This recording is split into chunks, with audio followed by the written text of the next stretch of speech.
இதுக்கு தேவையான பொருட்கள் 175 கிராம் அளவுக்கு குலாப் ஜாமுன் பாக்கெட். இது யூஸ்வலா நார்மலா நமக்கு கிடைக்கிற பாக்கெட் அளவு தான். இது ஒரு பாக்கெட் எடுத்துக்கோங்க. அரை கப் அளவுக்கு சர்க்கரை. நான் இங்க பிரவுன் சர்க்கரை எடுத்திருக்கேன். உங்களுக்கு ஸ்வீட் ரொம்ப பிடிக்கும் அப்படின்னா நீங்க 3/4 கப்ல இருந்து 1 கப் வரைக்கும் கூட சுகர் எடுத்துக்கலாம். அரை கப் அளவுக்கு பால், 1/4 கப் அளவுக்கு பால் பவுடர். இது ஆப்ஷனல், வேணும்னா சேர்த்துக்கோங்க. கேக் நல்லா சாஃப்டா ஃபிளஃபியா வரும். அப்படி வேணாம்னா விட்டுடலாம், நீங்க ஸ்கிப் பண்ணிடலாம். ஸ்கிப் பண்ணீங்கன்னா பாலோட அளவை கொஞ்சம் குறைச்சுக்கோங்க. ஒரு சிட்டிகை அளவுக்கு உப்பு, 2 டேபிள் ஸ்பூன் அளவுக்கு ஏதாவது நட்ஸ் உங்களுக்கு பிடிச்சது நீங்க சாப் பண்ணி எடுத்து வச்சுக்கலாம். 1/4 கப் அளவுக்கு எண்ணெய். உங்களுக்கு எந்த எண்ணெய் பிடிக்குதோ எடுத்துக்கோங்க. ஃபிளேவர் கம்மியா இருக்கிற எண்ணெயா எடுத்துக்கோங்க. அப்புறமா அரை டீஸ்பூன் அளவுக்கு வெனிலா எசன்ஸ், அரை கப்பு தண்ணி. ஒரு பவுல்ல இந்த குலாப் ஜாமுன் மிக்ஸ் எடுத்துக்கோங்க.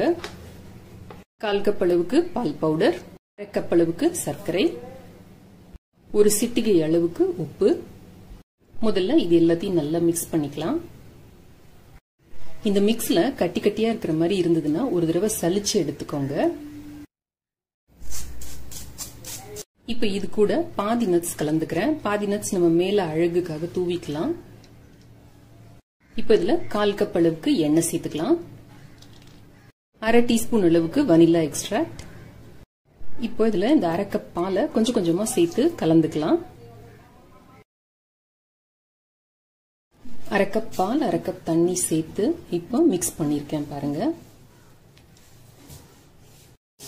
ஒரு கேக் டின்ல பட்டர் பேப்பர் போட்டு லைன் பண்ணிருக்கேன். இப்போ இதுல இந்த கேக் மாவை விட்டுடலாம். இது அப்படி நல்லா தட்டி விட்டுக்கோங்க. உள்ள ஏதாவது ஏர் பபிள்ஸ் இருந்ததுன்னா ரிலீஸ் ஆகிறதுக்கு. அதுக்கப்புறமா நம்ம எடுத்து வச்சிருந்தோம் பாத்தீங்களா, அந்த நட்ஸை மேல தூவிக்கோங்க. டூட்டி ஃப்ரூட்டி அந்த மாதிரி இருந்ததுன்னா கூட நீங்க தூவிக்கலாம். பார்க்க ரொம்ப அழகா இருக்கும். அவனை 180 டிகிரி சென்டிகிரேட்க்கு ப்ரீ ஹீட் பண்ணிருக்கேன். இத 25 நிமிஷம் வச்சு எடுத்துக்கலாம்.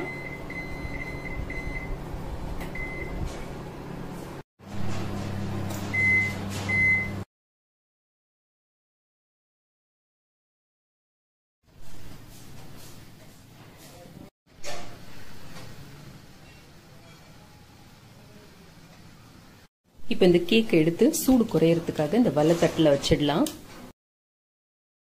இப்ப கேக் நல்லா ஆறிருக்கு, கட் பண்ணிக்கலாம்.